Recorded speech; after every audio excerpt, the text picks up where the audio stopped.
Hey guys, আসসালামু আলাইকুম। কেমন আছো তোমরা সবাই? আশা করছি অনেক ভালো আছো। তো ওয়েলকাম তোমাদেরকে আমার রান্নাঘরে। আজকে আমি তোমাদেরকে স্পেশাল গোলাপ জামুন মিষ্টি তৈরি করে দেখাবো। এটা হচ্ছে গরিবের গোলাপ জামুন, কারণ এটা হচ্ছে আটা দিয়ে তৈরি করেছি আমি, তাই বললাম। এটা হচ্ছে আটা দিয়ে তৈরি করা গরিবের নো ফেল গোলাপ জামুন। তো তার জন্য কিছু উপকরণ লাগবে। এখানে হাফ কাপ পরিমাণ আটা দিয়ে দিয়েছি। আমি যেভাবে বলবো যে পরিমাণটা সেভাবেই তৈরি করবে, তাহলে নো ফেল গোলাপ জামুন মিষ্টি তৈরি করতে পারবে। আর এখানে 1/3 কাপ পরিমাণ গুঁড়ো দুধ নিয়ে নিয়েছি। চাইলে তোমরা আটার সম পরিমাণ গুঁড়ো দুধও নিতে পারো।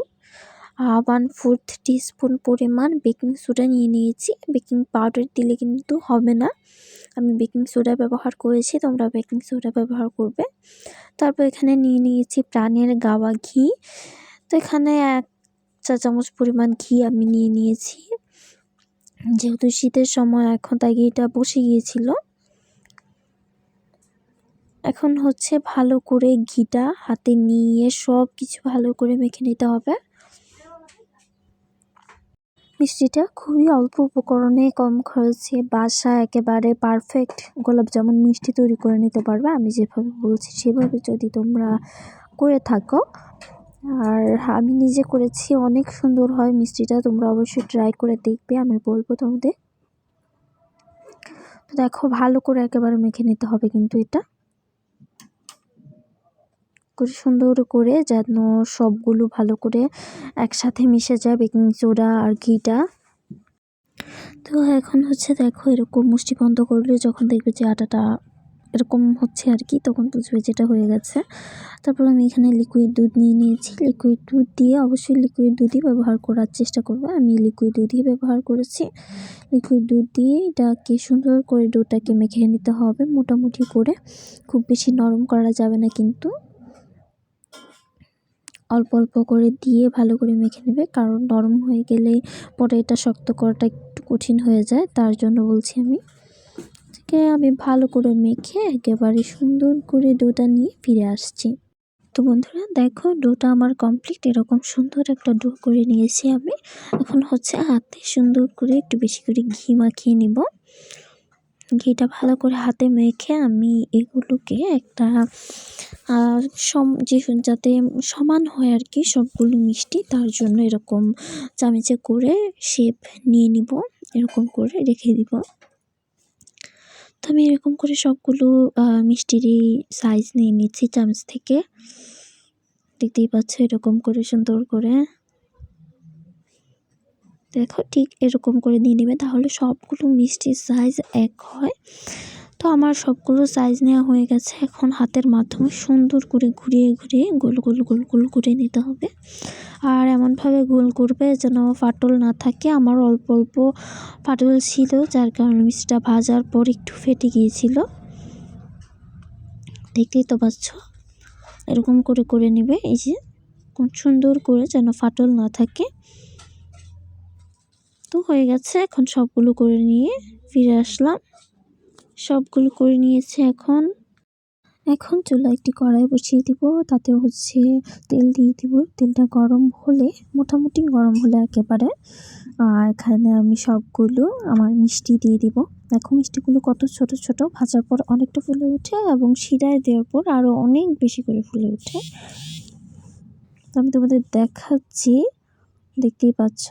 আর হচ্ছে অবশ্যই চুলার আঁচটা লো টু মিডিয়ামে রাখবে, না হলে কিন্তু পুড়ে যাবে মিষ্টিটা। ভেতর থেকে হবে না, উপর দিক থেকে হয়ে যাবে, শক্ত হয়ে যাওয়ার সম্ভাবনা থাকে। এই তেলের কারণে মিষ্টিটা নষ্ট হয়ে যেতে পারে, সম্ভাবনা থাকে অনেক বেশি যে মিষ্টিটা ভিতর থেকে ফাঁপা হয়ে যাবে, ফোলাটা আর আগের মতো থাকবে না। তার জন্য আমি বলছি, এরকম ফোলাটা রেখেই তোমরা এটা করার চেষ্টা করবে। দেখতেই পাচ্ছ এখন আমার মিষ্টিটা কতটা ফুলে উঠেছে। তো এরকম করে আমি সবগুলো মিষ্টি ভেজে ফিরে আসছি। এটা দেখো, মিষ্টিগুলো আমার এরকম লালচে করে ভাজা হয়ে গেছে। তোমরা চাইলে আরেকটু লাল করতে পারো। আমার মিষ্টিগুলোতে একটু ফাটল থাকা, একটু ফেটে গেছে। তো আমি এখানে ময়দার দ্বিগুণ পরিমাণ চিনি নিয়ে নিয়েছি, 1 কাপ পরিমাণ চিনি নিয়েছি। আর চিনির দ্বিগুণ পরিমাণ পানি দিয়ে দিব।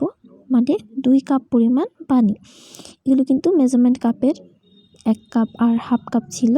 হাফ কাপ পরিমাণ ময়দা দিয়েছি, তাই এখানে আমি 1 কাপ পরিমাণ চিনি এবং 2 কাপ পরিমাণ পানি ব্যবহার করছি। তারপর এখানে আমি 2টা এলাচ দিয়ে দিব। অনেকেই বলে যে চিনি সমপরিমাণ পানি দিতে, কিন্তু আমি দেখলাম যে চিনির দ্বিগুণ পানি দিলে মিষ্টিটা বেশি পারফেক্ট হয়, তাই তোমাদেরও আমি এটাই দেখালাম।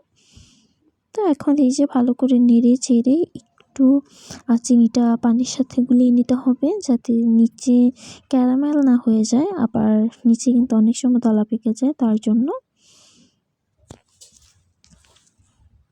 তো 2টা এলাচ একটু ফাটিয়ে দিয়ে দিয়েছি।